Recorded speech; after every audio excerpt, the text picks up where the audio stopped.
My name is Nancy Hand, and I'm the president of the League of Women Voters of Greater Tucson. Thank you for joining us today for our first voter education program of the season, entitled More Than Meets the Eye, an inside look at elections administration with Pima County Elections Director Constance Hargrove. We respectfully acknowledge that the League of Women Voters of Greater Tucson is on the land and territories of Indigenous peoples. Today, Arizona is home to 22 federally recognized tribes, with Tucson being home to the Tana'atam and the Pascua Yaqui people. We also humbly acknowledge that for most of its history, our organization has not been welcoming to women of color. To quote our CEO of the League of Women Voters US, Virginia Case Solomon, even during the civil rights movement, the League was not as present as we should have been. While activists risked life and limb to register Black voters in the South, the League's work and our leaders were late in joining to help protect all voters at the polls. It wasn't until 1966 that we reached our first position to combat discrimination. Still, our focus on social policy was from afar, not on the front lines, and African Americans were shut out of the vision of the League. Today, we invite all people, regardless of gender, gender identity, ability, ethnicity, or race, to join us as we commit to righting the wrongs of our past and building a stronger, more inclusive democracy. The League of Women Voters is a nonpartisan political organization encouraging informed and active participation in government. We neither support nor oppose candidates or political parties at any level of government. We do, however, advocate for public policy, such as voting rights, non-discrimination, civil rights, and criminal justice reform. We have been empowering voters and defending democracy in Greater Tucson for 82 years. This year, especially, we have our work cut out for us. The 2022 elections will see important changes in the way we vote in Pima County. New districts, new vote centers, and changes to the early voting list. The League is working hard to inform voters of these changes and to make sure that all eligible voters have the information they need to make their voices heard in the midterms this fall. And now I would like to hand it over to our moderator, League member Bev Klain. Nancy, thank you very much for the introduction. And I'd like to welcome everyone who's joined us this morning for this very important program. You know, over the past few years, we've learned a lot about many things. And perhaps one of the most important is that holding elections, excuse me, has become a lot more complicated and controversial than probably anybody would have thought. We've got three panelists today who are going to speak to our topic from different viewpoints and points of experience. One leading elections departments, another serving as a poll worker, and a third serving as a poll observer. Our first panelist is Constance Hargrove, who began working as the Pima County Elections Director in April of this year. And Constance, because I left out the information about your bio on my notes, if you would just give us a brief introduction of your background. Thank you. Thank you. Good morning, everyone. I am Constance Hargrove, and yes, I am the new elections director here in Pima County. My past experience is from the state of Virginia. So I have been in elections for the past 28 years. Started out at as an senior assistant registrar. So I've worked in various positions, but I spent the majority of my time as deputy registrar, 16 years in the city of Richmond.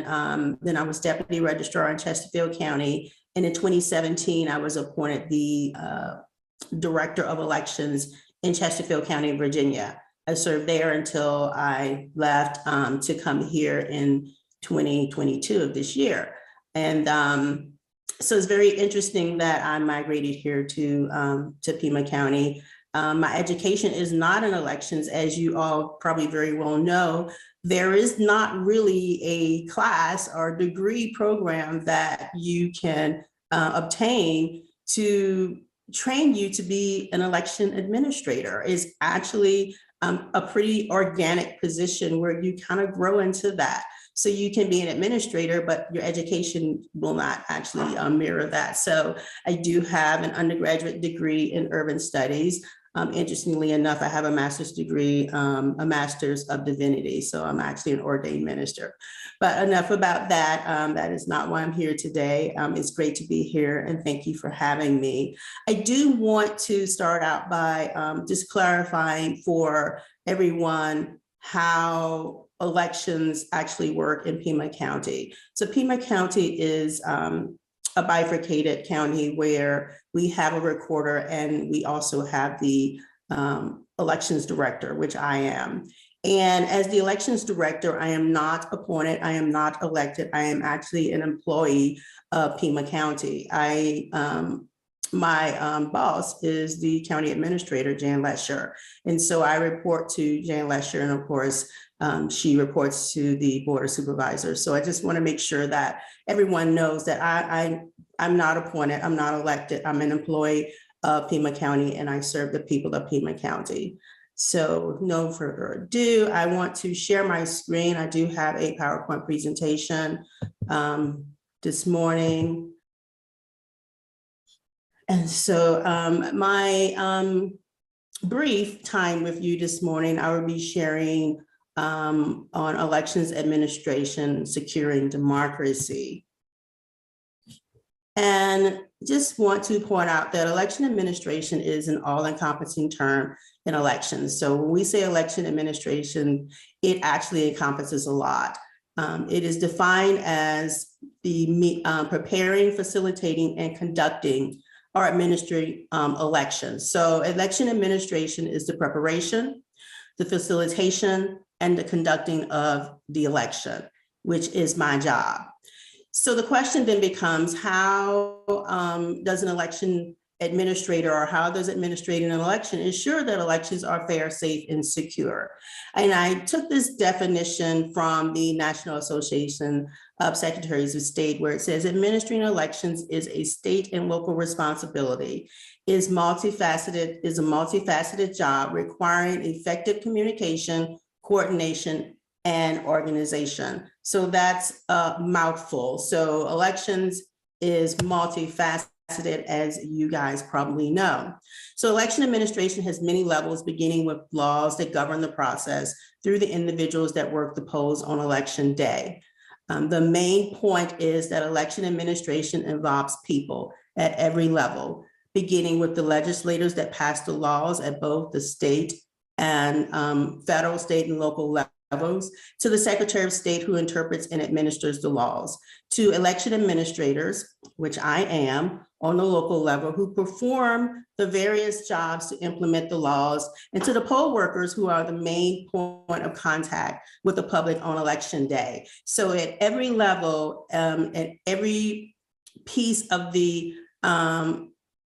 puzzle, if you will, it is about people. So people run elections. And I just really want to push that point, because when we start, criticizing the election process and criticizing elections, we're not just criticizing an event. We are criticizing people, and people who work very hard and long hours to ensure that elections are conducted fairly, and to ensure the security of every part of the election process.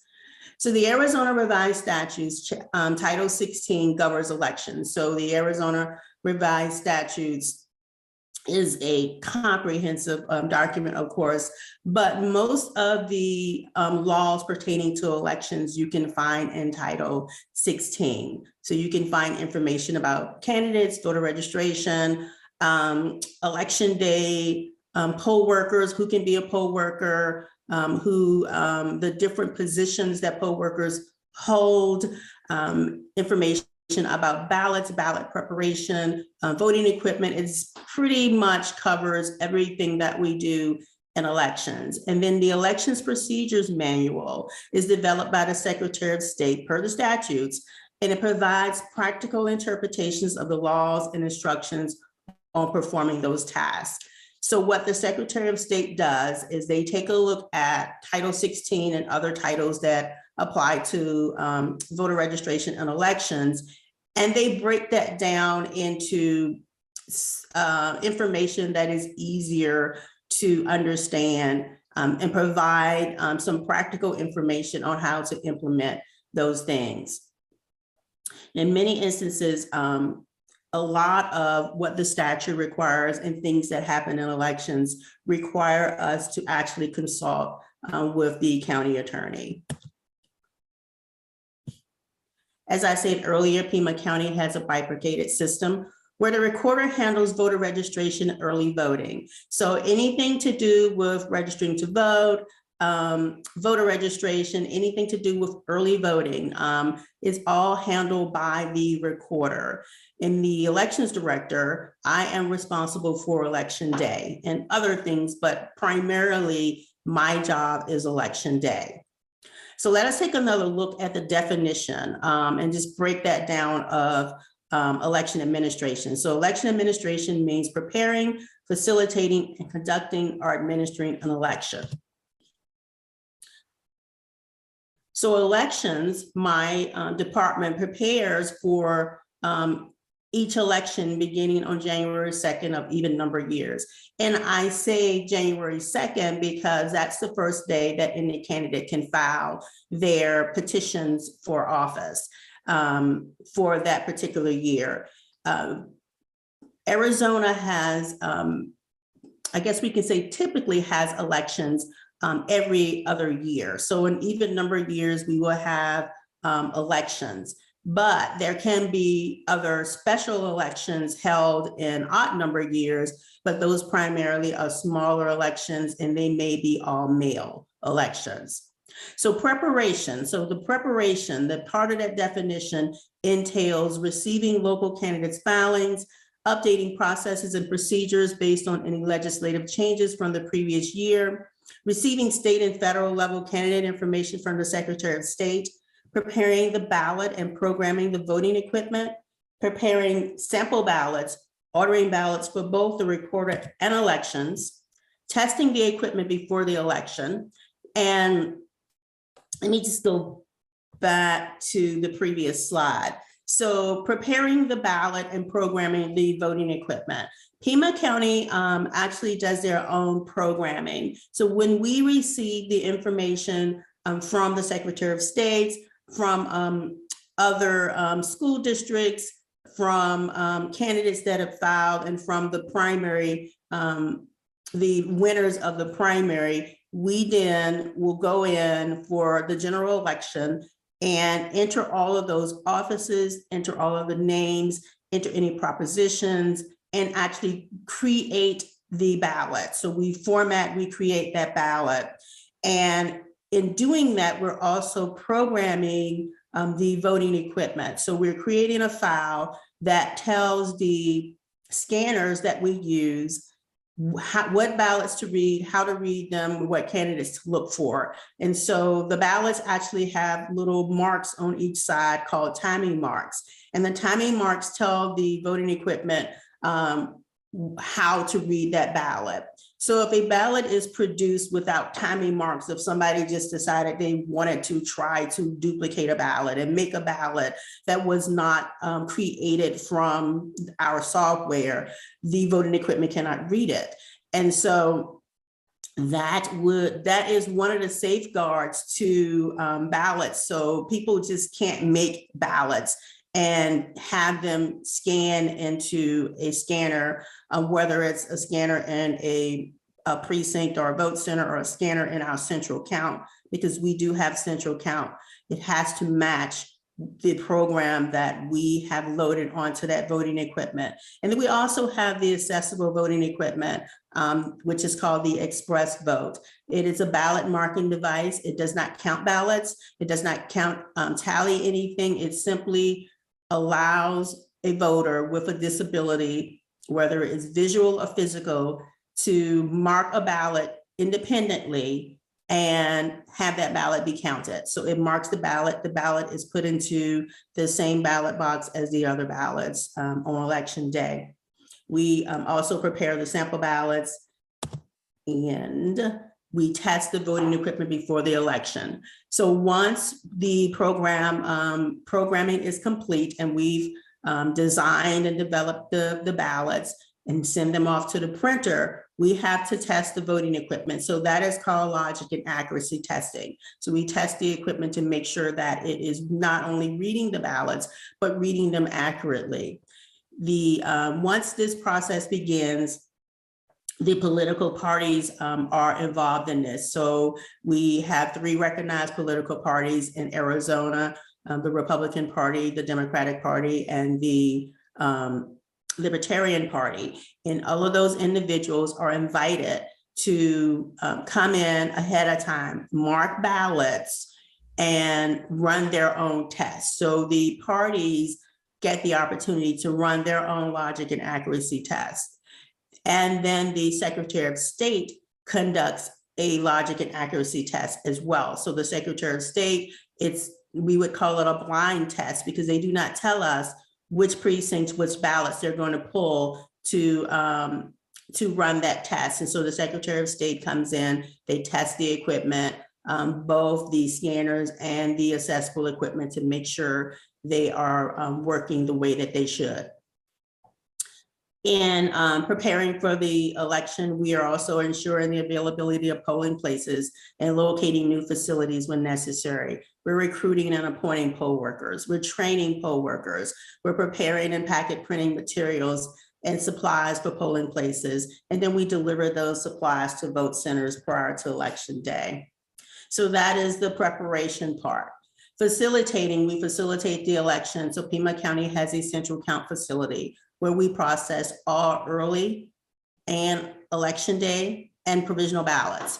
So any ballots that are cast are brought to the central count location and run through a scanner, and that's how they're processed. So the county recorder mails and receives all early ballots. So they maintain chain of custody of the ballots until they're transferred to the elections office. The recorder hires a board that performs signature verification on all early ballots. And after verifying the signatures, the recorder transfers chain of custody of those ballots to the elections office.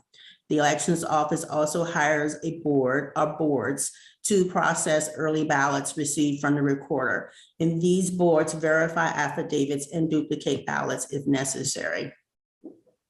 So once the process begins, the balloting process begins, and we have ballots that are marked in our possession. This process is observed by representatives from each political party.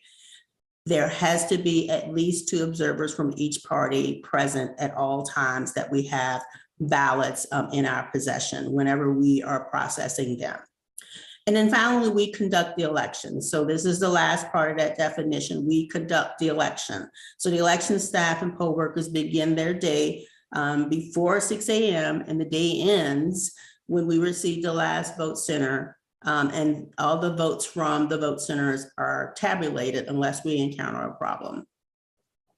So it is normally a 21-hour day for most of my staff.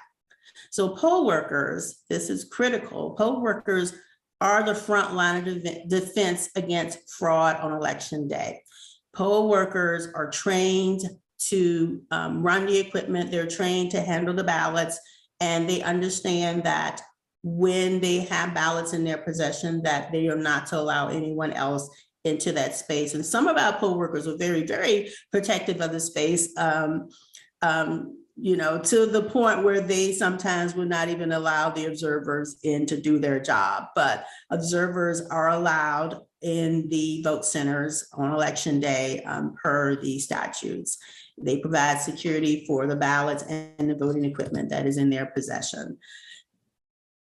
So most of what poll workers do on election day is statutory, meaning that the law governs what they do.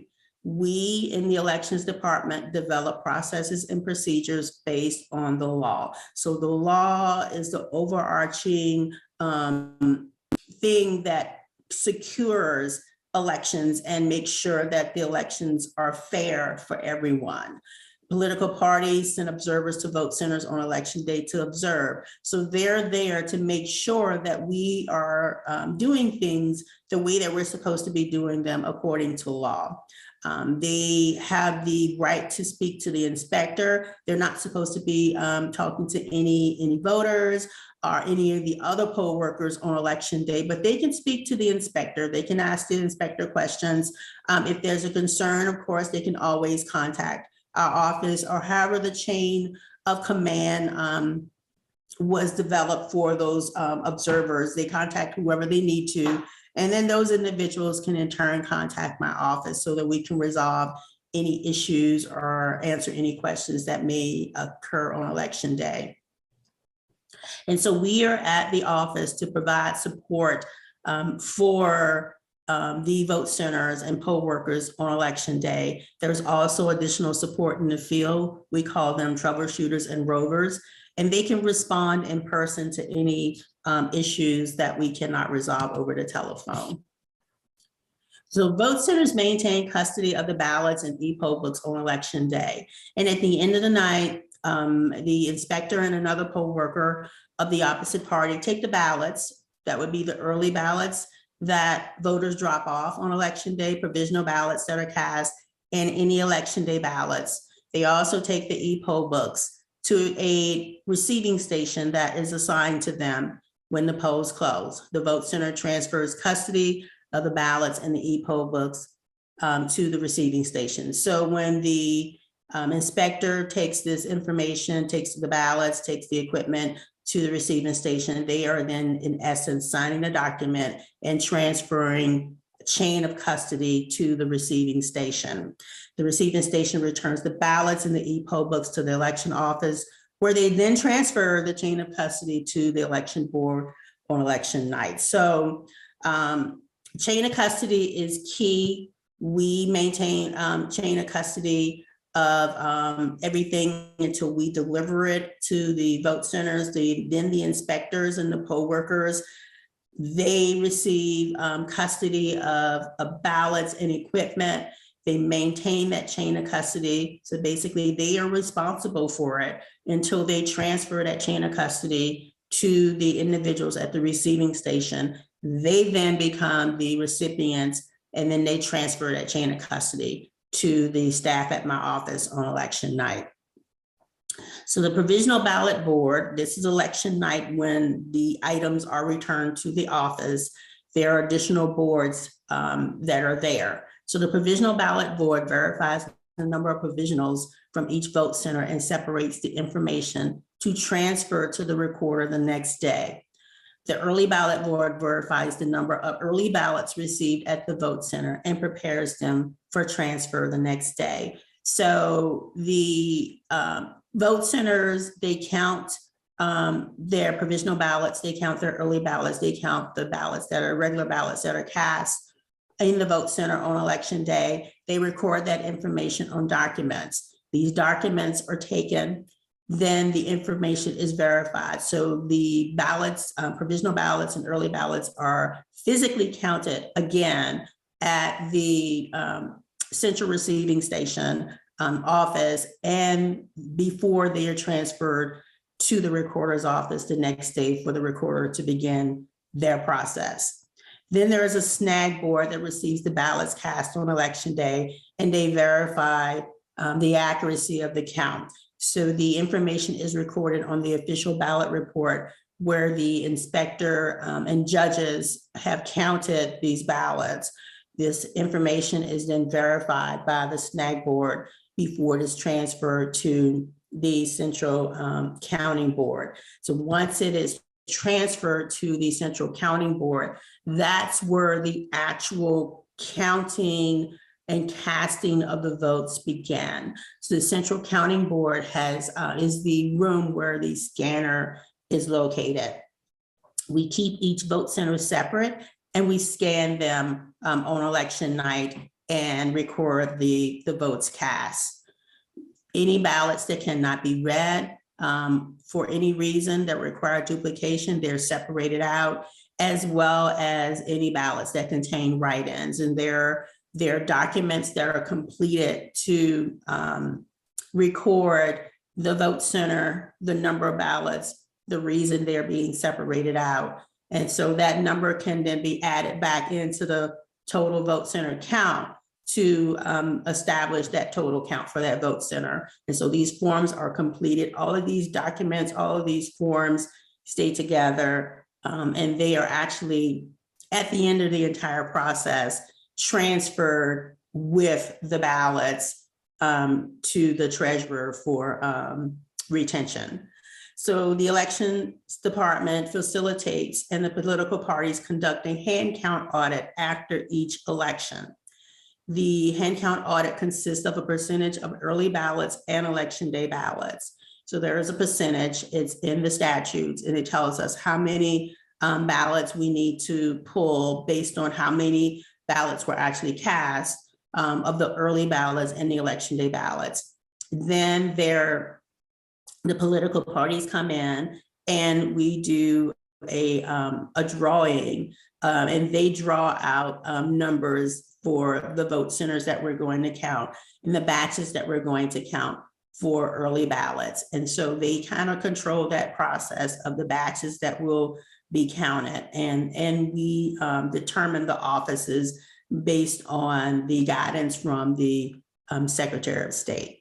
So the elections department also conducts a post logic and accuracy test of the voting equipment after the last ballot is counted and the final results are posted.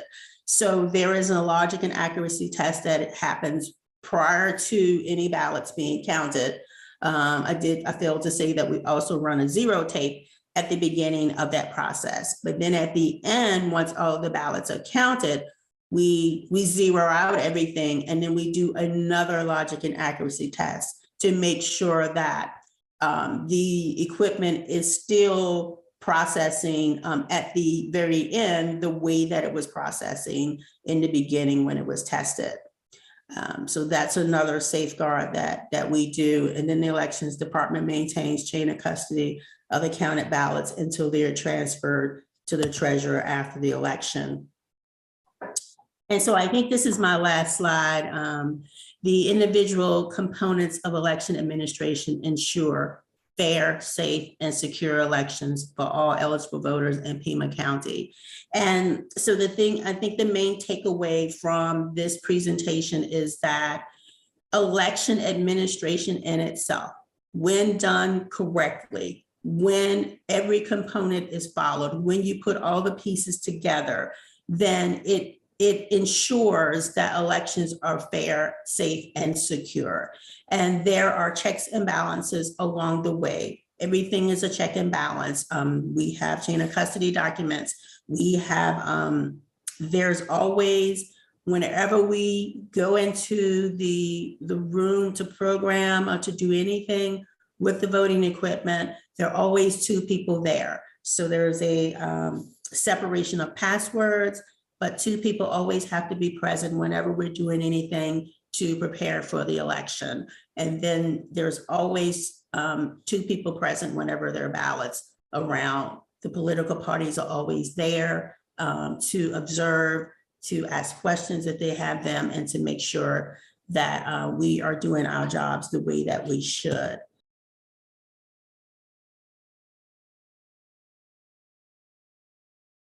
Thank you for your time. I can answer any questions at the end, and then we'll get a chance to clarify anything that wasn't clear. Thank you so much. Thanks very much, Constance. I'm not sure any of us were familiar with just how many steps there are and what the checks and balances involve. Our next speaker, Cecilia Vindiola, is a native Tucsonan and a retired public servant of over 50 years.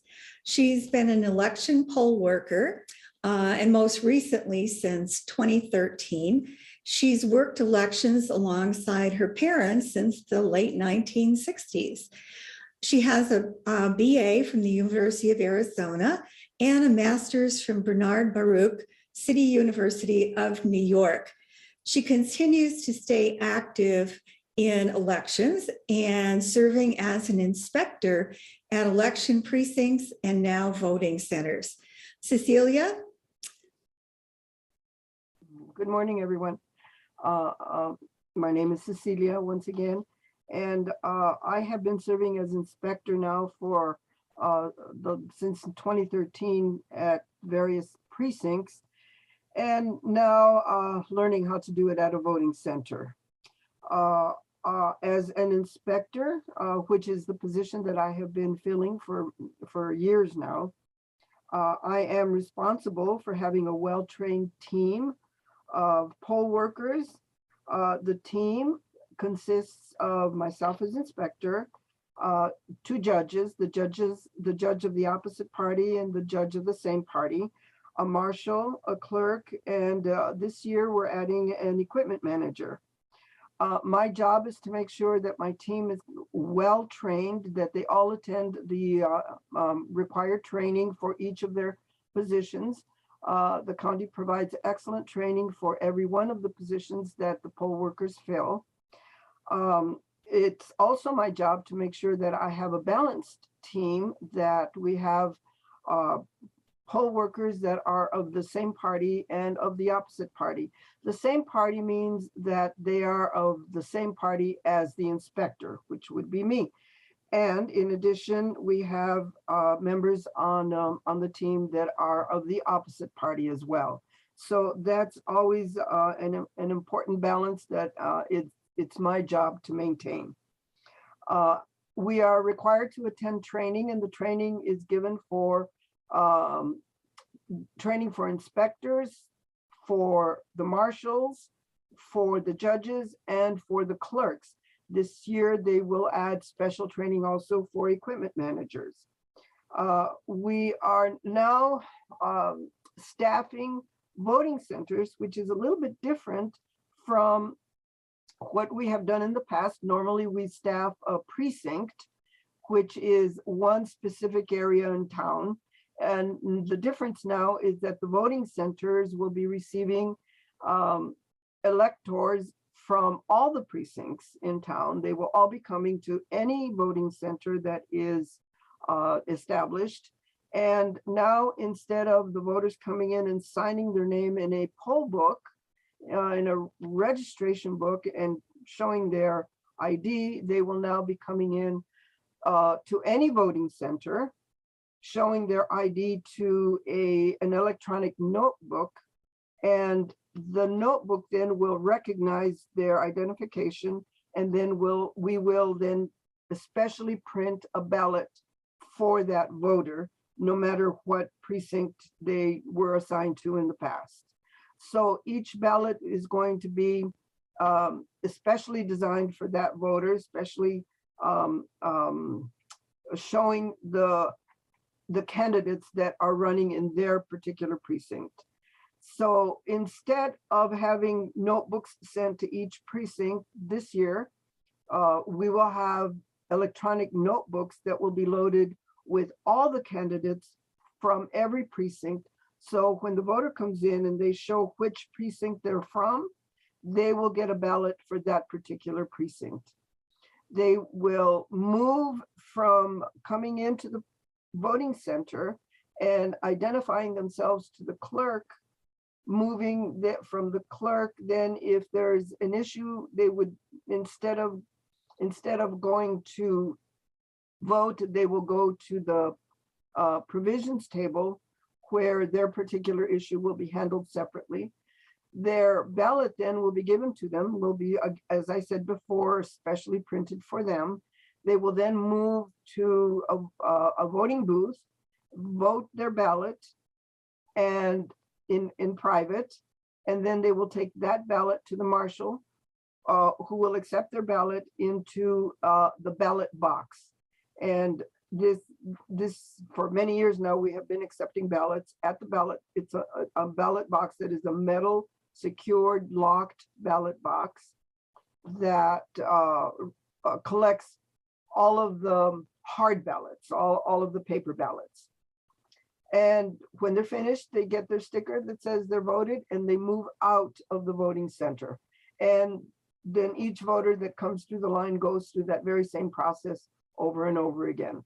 So again, it's a team of about 9 of us roughly that staff all the tables. There are usually about 4 clerks, 1 marshal, 2 judges, the judges of the same party, the judges of the opposite party, and myself. So between all of us, we make sure that we're all well trained. We all attend our specific training. At the end of the day, we actually start the day at 5 o'clock in the morning. Prior to that day, prior to election day, we attend training, which is about 2 hours or so. We attend also additional training for any equipment that we may be having to handle. We move from that training then to election day. Election day, we arrive at 5 o'clock in the morning, usually preceded the previous day by a 2-hour setup, where we arrive to establish the specific routing and the setup of all the booths, et cetera, to make it easier for the voters when they walk in to walk through a well-determined line of predetermined steps. So they follow the steps, and they process through the line easily, coming in and going out. On the day of elections, we arrive, as I said earlier, at 5 o'clock in the morning. We have 1 hour to finalize any final details. We open the doors at 6 o'clock in the morning, and we receive voters until 7 p.m. At 7 p.m., we close the doors promptly, and then we start to break down the setup of that day, the booths, etc. And in addition, then each one of the clerks and marshals and inspector and judges has a job of helping to bring in data to fill in a final form that verifies how many ballots were processed that day, how many voters came in to vote that day, how many ballots were dropped off that were mail-in ballots for that day. So at the end of the day, we count all of that as a team. It's not just the 2 of us, but it's the entire team that helps to count and determine the final total of how many voters came in to vote on that particular day. I monitor total number of voters that came in that day for the specific count, because that has to be balanced at the tables the following day at the boards. So one of the things that I look for are how many registered voters we have in the county. I believe that it's somewhere in the neighborhood of 65,000 legally registered voters. And then how many turned out for the personal count, personally came in to vote, and how many of those were mailed in. This year, I believe we had only about 5,000 mail-in votes out of about 65,000 registered voters. So what we do at our individual precincts and now voting centers is very important to add to that particular count. We need to know that at every one of the precincts. So at the end of the day, we carefully count all the ballots as a team. We fill out a report that then goes to elections. This year, that report was taken by a member of the Sheriff's Department. The Sheriff's Department officer helped with the count, filled out his own form, and then transferred all of our ballots to the receiving center. And when our ballots are taken, that we transfer that chain of custody to that sheriff, or we deliver them ourselves. It depends on how many centers are given which one of those 2 directions. So we transfer that chain of custody. the sheriff or individuals take the ballots to the receiving center, and then we break down the center for the night, and we end up going home about 9 o'clock at night. So for us, it's somewhere between a 15 and a 20-hour day, including training. And so then that's the end of our day. The plan is to make sure that every one of those ballots is properly counted. And I think that my last minute is up. So thank you for your attention. Thanks so much, Cecilia. Who knew there were that many people and that many processes involved the day of elections? Our final panelist this morning is Vivian Harte, who is the former president of the League of Women Voters of Greater Tucson. And she's currently the chair of our league's Speakers Bureau, and she actually has done that for several years. Since the 1990s, Vivian has worked as local outreach director for one of the political parties. Then as a volunteer, she chaired the precinct committee, and that individual, that position, trained new precinct personnel on how to be more effective. As a political party representative, she served as an observer at polling places and was involved in the mail-in ballot processing at the Pima County Elections Department. She's personally participated, when it was necessary, in the hand count audit of ballots after elections. So welcome, Vivian, and we're looking forward to hearing about your role. Thank you very much. So I want to tell you, first of all, about being a poll observer. Now, I want to tell you, for all three of these positions, a person has to be associated with a political party. You just can't walk in and say you're going to observe a polling place, or you're going to observe the opening of the mail-in ballots at the elections department, or you want to be part of the hand count. You can't do that. You have to actually be listed by a particular political party. So you sign up with your political party, and as a poll observer, you go to the polls. You can be inside. You have to tell the inspector, the person in charge, that you're there. You're not supposed to really talk to anybody else, only the inspector. And then also there's a training involved beforehand, and we get a booklet with some of the training. Some of the trainings, it was just through the political party. I didn't get a booklet with that, but I did get the information on the person to contact if there was any problem. Right now we have a statewide, with the political party I'm involved in, we have a statewide training. And so we get everyone in the state gets the same manual. And that manual tells what to look out for, who to contact if there's a problem. So the kinds of things that we look for is the entrance clearly visible to the polling place? Are the signs set up correctly? Is the 75-foot sign that makes it so that any candidates have to be outside of that, are those set up correctly? Are there long lines? Is it difficult for people to get in? Is there voter intimidation? So the kinds of things we look for with voter intimidation is someone threatening someone, or using a taunting voice when they're in line waiting to vote? Is the entrance blocked and not allowing voters to go in? Are they giving false or misleading information to voters? Are they asking them questions? Are they doing a frivolous challenge that they're not allowed to vote?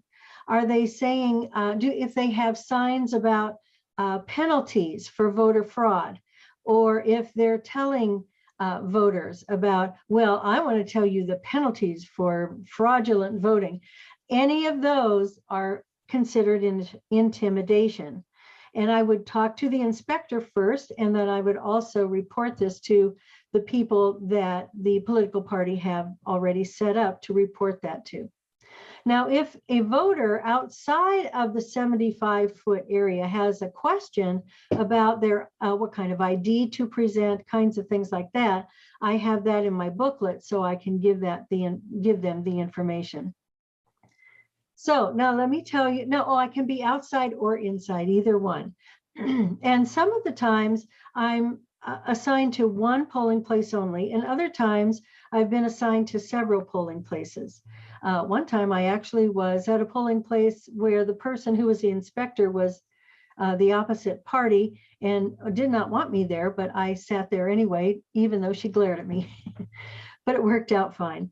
All right, so now I'm going to tell you about observing in the elections department, the processing of the mail-in ballots. So this is done before the election day as well as after election day, because a number of the mail-in ballots come in on election day. Again, I must be appointed by the political party. They have a list at the front desk of the elections department. And then a person who's an employee comes and takes me from the room, the waiting room, back into the big room. It's a big, big room with many tables, and they have what's called boards, which are 2 people at a table.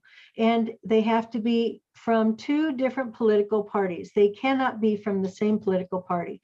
And they used to have bands on their arms to show what political party they were in. This year they had a sign in front that they had made so that everybody could see which political party they were in, or it could be an independent too. And when they're handling the ballots, they must have both people at the table at the same time. If one person gets up to use the restroom or to eat or anything like that, the other person has to wait until they come back. So they open the envelope. So first they count the number of ballots, and it has to match the number that they're supposed to have. They open up the envelope, they flatten out the ballot, and then they look on each side to see if the ballot it needs to be read, and whether it can go into the regular counting machine, or if it needs to be read.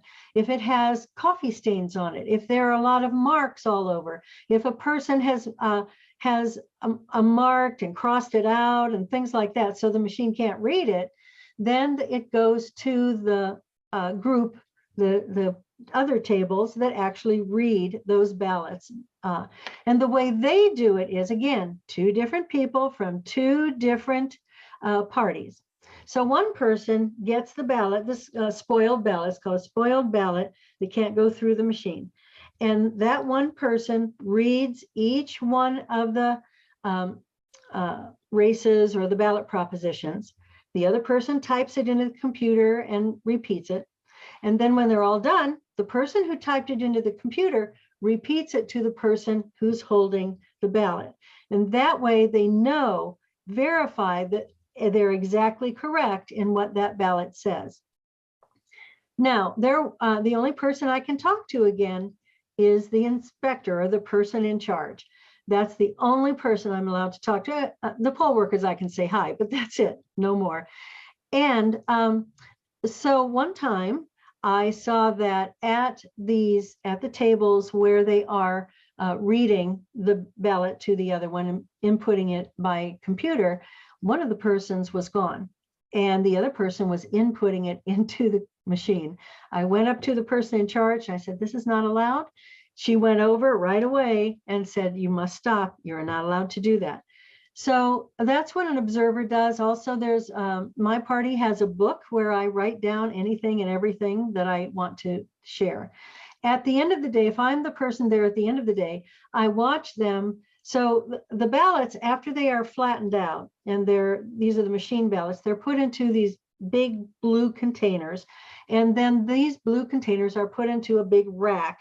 And these racks then at the end of the day, the containers are taken into a special room. And the doorway has, I don't know what you call it, but it's a thing that goes across showing that nobody can go in there from the time those blue containers are put in until the next day. And if it's broken, there's a problem.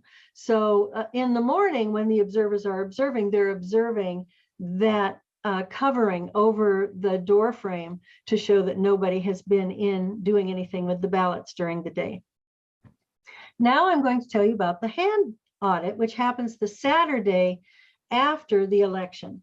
So these big blue containers have the ballots from the precinct or from the vote centers, as well as from the early ballots that have come in. So, and they're separated. Those are in different blue containers. So I sit at a table. Oh, well, first of all, I come in, and this one is paid, by the way. The other two are volunteer. This is paid $75. And I come in and I get an apron on, and it's the color according to the party I'm in. And then the election workers have an apron of a different color, so we know who they are. We sit at a table, and each table must have at least 2 people from 2 different parties. And usually we have 3 or 4 people from the party. We open up, the blue container has a lock or a thing that we have to take off to make sure that's the right one. And we take all the ballots off, and we have a list. We have one person who's in charge of the table. She has a list of all of the elections as far as the candidates, the offices, and the ballot propositions that we're supposed to count. So we start in, and everybody gets some at the table, and we all count for the first office, and we count all of those, everybody, and you separate them into different piles according to the candidates. And then the person in charge writes down what everybody has counted for each one of those candidates. Then we check with the elections person. The election person has what the machine says that number should be. And what we're doing is we're comparing the hand ballots and the count for that according to the machine to make sure the machine is accurate. So she will tell us, we tell her the number for that race. She says yes or no. If it's yes, then fine, we go to the next race. And we write down, the person in charge writes down exactly how many for each one of the candidates or the ballot proposition.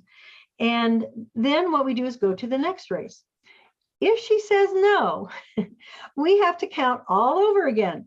And we keep counting, and we keep counting, and we keep counting until she says yes. Now, if we count 4, 5, 6 times and we still get it different, usually it might be 1 vote off. And I've seen that happen a couple times, 1 vote off. Then they say, okay, go to the next race. But generally, we get it the same number every time. Now, it might take an hour, hour and a half, or a few hours, depending on how fast the people at the table count and how accurate you are. And I will tell you, every single time I have done this, we've been wrong at least once, and we had to recount at least once. And then when we're done, when we've done all the races and the person in charge of our table, who we elect to be the person in charge, has filled out the entire form, then we're allowed to go home. We take off our apron and we leave. Now, I do want to say, we cannot have any of our own things at the table, any pens or anything of our own at the table.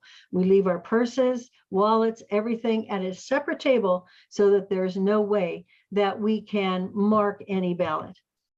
And that's the way it's done. And thank you very much. Thank you very much, Vivian. Having heard all of our panelists, I'm going to move on and begin asking the questions that have been submitted by our Zoom audience, and hopefully they're among those that those watching by Facebook would have as well. So let's see what we have here. How many temporary workers does Pima County need to hire for a general election? And what are the different positions that these temporary workers hold?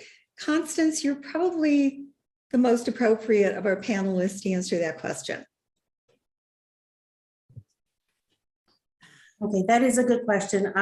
So we have lots of boards, as Vivian alluded to, and those boards are our intermittent, our temporary workers.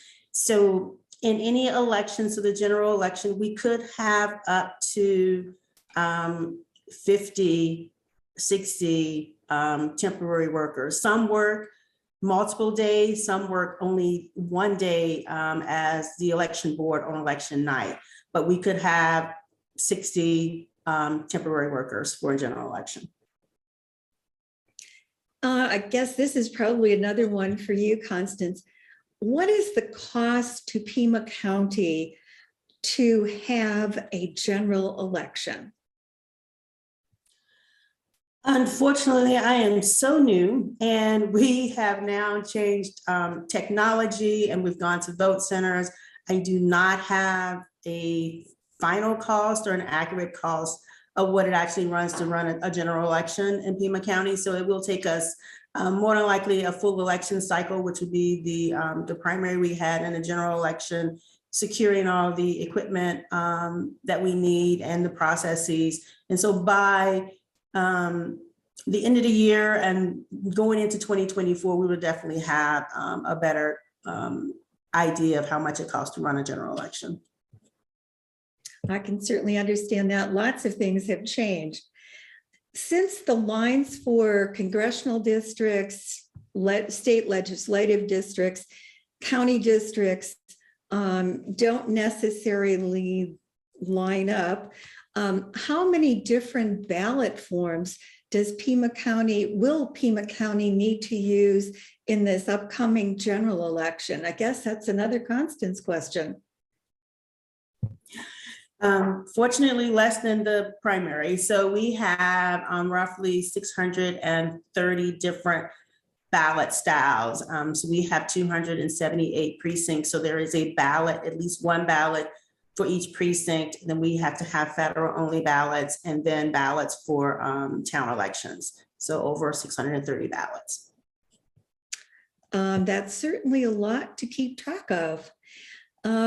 Cecilia, since you've been a poll worker for a long period of time, how does one become a poll worker?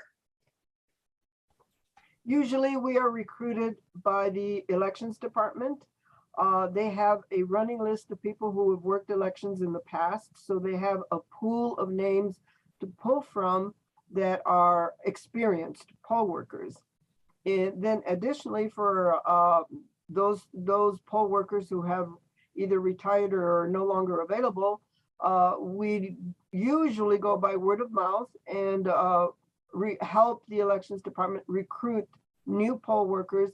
They add them to their pool, and then they determine if they're qualified to be good poll workers, and keeping in mind that they have to keep a balanced pool of both parties or all three parties, whatever is needed. And so it's usually word of mouth. It's a very long day. It's a very small stipend that's paid to the poll workers. It's for about 20 to 25 hours of work, including the training. It comes down to about $7 an hour roughly. For the whole day, we're paid about $155. Inspectors get a little bit more. And so that's how we continue to fill the pool of qualified poll workers that want to participate in this process. And Cecilia, you mentioned that there is training, for individuals. What kinds of information are you provided? There's a book that's provided to us that has a job description for each one of the poll workers. So each poll worker is specifically trained for their spot. The job descriptions are specific to clerks, also specific to the judge of the same party, the judge of the opposite party, the marshal, and so on.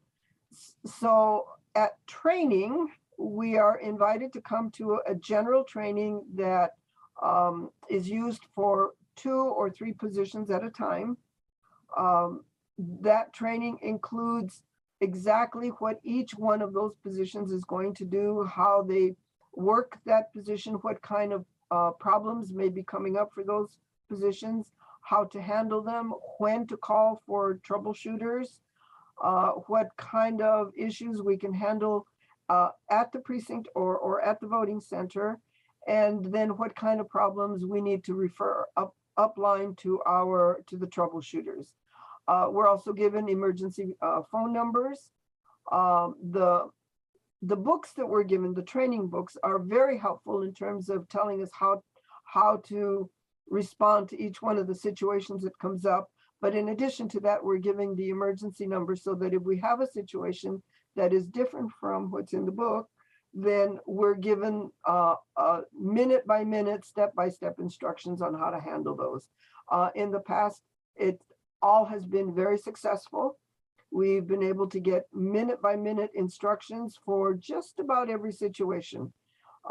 If there is a situation that becomes loud or noxious, then we have the option of calling in additional legal support for ourselves. And of course, we are always keeping an eye towards keeping everybody safe in the polling center. We have had, in all the years that I have been inspector, we have had only 2 situations where voters have become loud, obnoxious, or insulting. And we've had the backup to handle those. But 99% of the time, the voting centers are safe.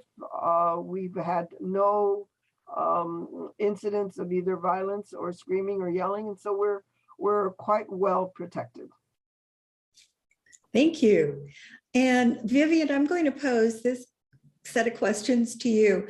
Cecilia mentioned the various roles the day of the actual election, where people are coming to the voting centers. She's spoken significantly about the poll workers and you about the observers. Are you familiar with the roles, Vivian, of the judges and marshals, et cetera, and how those vary from one to the next? No. Oh, The only person I have to be aware of is the inspector. I introduce myself to that person as the observer from the particular political party I'm with. That's all. I'm not allowed to talk to anybody else. I'm not allowed to know what anybody else is doing. I can see, the poll workers as the voters come in and they're dealing with them. I can see that, but I am not allowed to know who anyone is or do what anyone is doing. All I can do is just watch. I'm watching for my political party to make sure that things are going smoothly. So the answer to your question is no.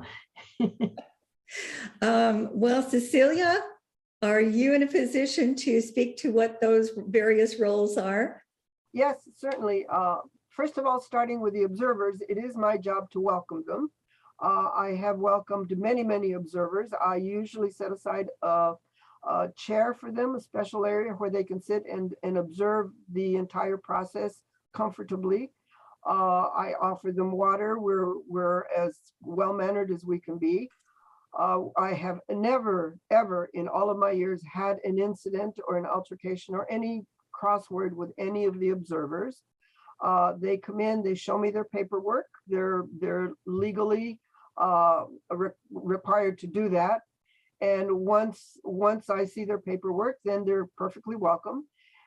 If they have questions of any of the processes at the tables with the clerks or the judges, et cetera, they can ask me those questions. I can answer those questions, give them whatever feedback they need to have.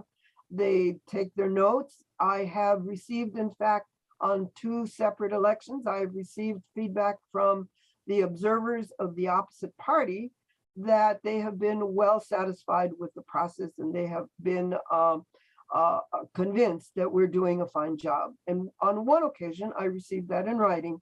So I'm quite proud of that.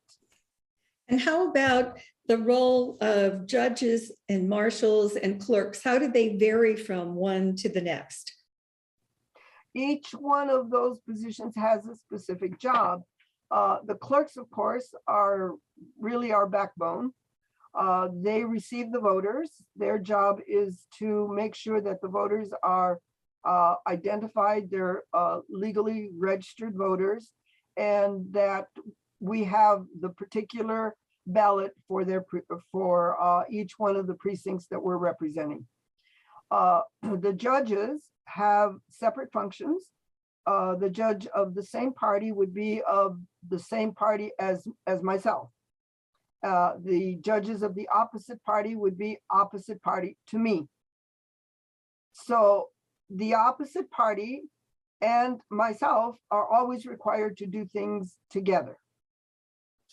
So we maintain that balance of always keeping the two parties involved in every function as it processes, as the voters come in and process through. The clerks that staff the conditionals and provisionals are also required to be balanced. We're supposed to have also the two parties represented at that table. That has never been a problem. We've always had good communication and good relationship at provisionals. The marshal then is the last person usually that the voter has any contact with. Once they vote their ballot, they take their ballot to the ballot box. The marshal receives their ballot, determines that it's either going into the ballot box, or if that ballot is maybe it's a mail-in ballot, that one goes to a different box. And once the ballots are received properly at the end of the line, the marshal hands out the "I have voted" sticker to them and sees to it that they are processed out the door. Thank you. I'm thinking this question may go to Constance. Is Pima County having difficulty recruiting temporary workers? We understand that Maricopa County is having some difficulty.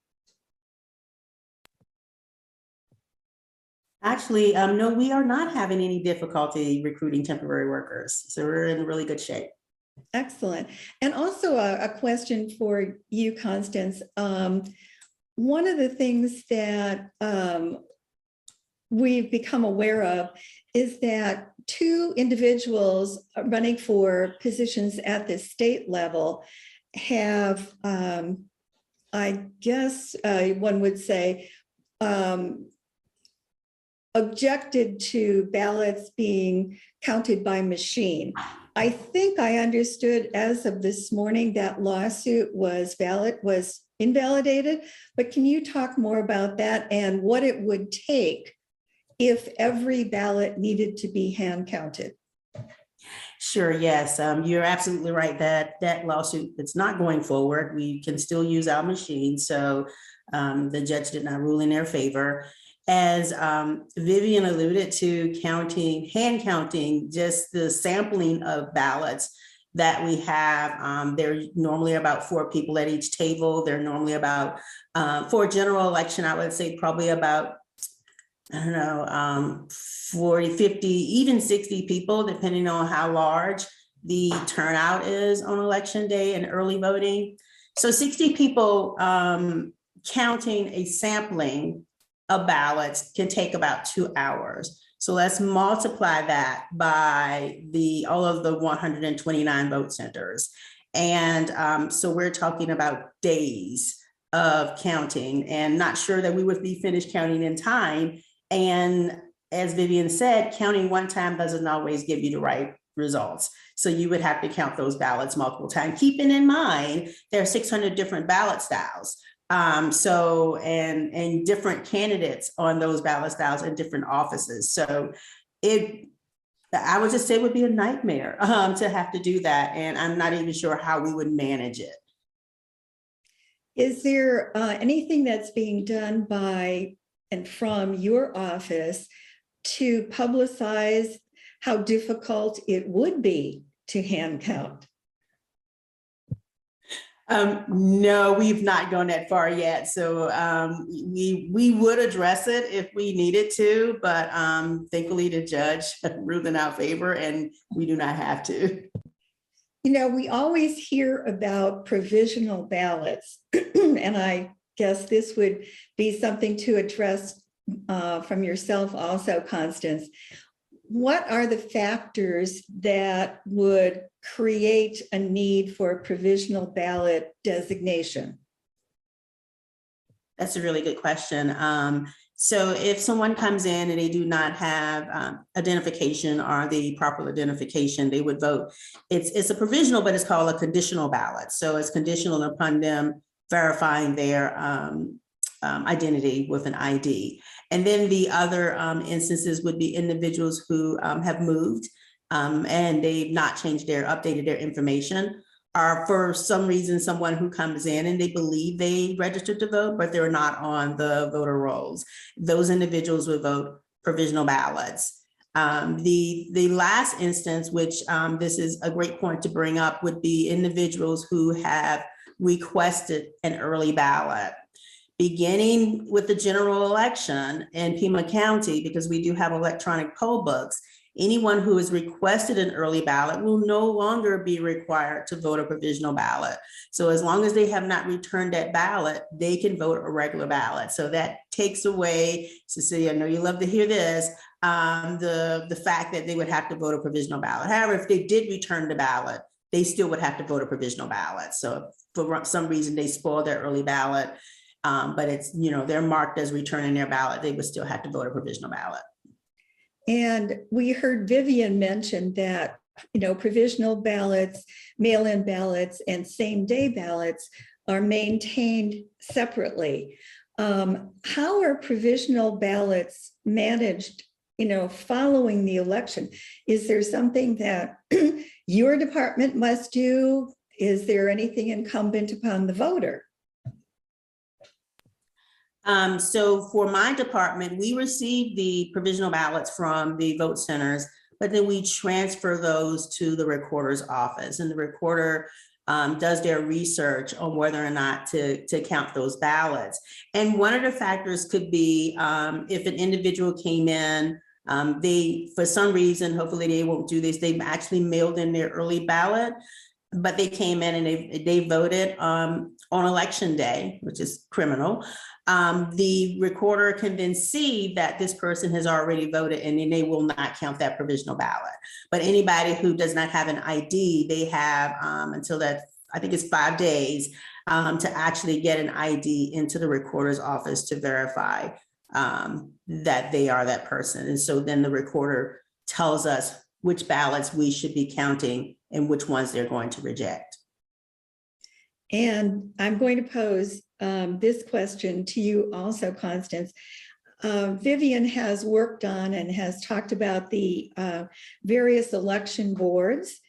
How are those individuals selected? And are there any particular requirements to be selected? So as Cecilia said, we like to bring back people who have worked previously. They already have experience, but in Pima County, they go through the regular hiring process. So we post a job posting for intermittent workers, and they apply, they get interviewed, and then they get assigned to the appropriate positions.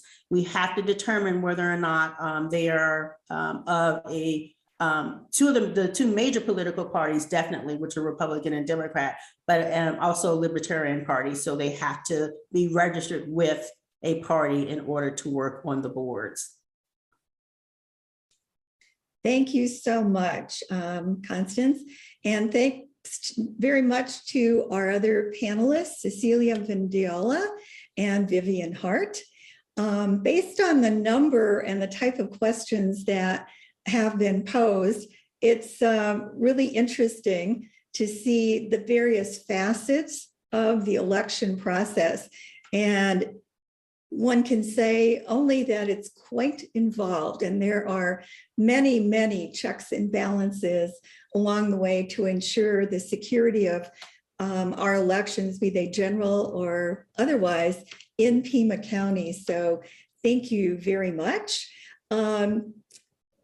The League's next voter education program is going to be presented on Saturday, October the 15th, again, starting at 10 a.m.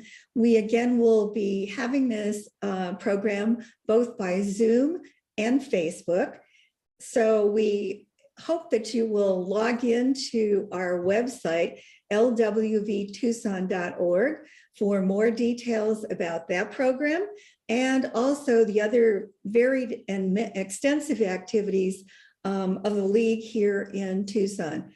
With that, before we conclude, let me turn the program over to Nancy Hand, who has some additional important information for our viewers. Thank you so much, Bev. Thank you to all of our panelists, and thank you to everyone who attended this morning's voter education program. As we've talked about during this forum, there are significant changes to the way we vote in Pima County this fall. Vote centers, redistricting, and changes to the early voting list. If you would like to get more information, detailed information about those changes, the League of Women Voters of Greater Tucson has created a special website to explain those changes and also to make other voting information readily available. That is readysetvotetucson.com. Please also share with friends and neighbors who might have questions about voting in the midterms. Also look for information from Vote 1-1. That is the League's national and statewide website and service that provides information about all of the candidates up and down the ballot. The questions have been sent to all candidates and so that information will be input to that system very soon. So go to vote411.org. You can put in your address and see candidate responses for all of the candidates on the ballot soon. And lastly, if you are not a member of the League, please join us. You can go to lwvtucson.org.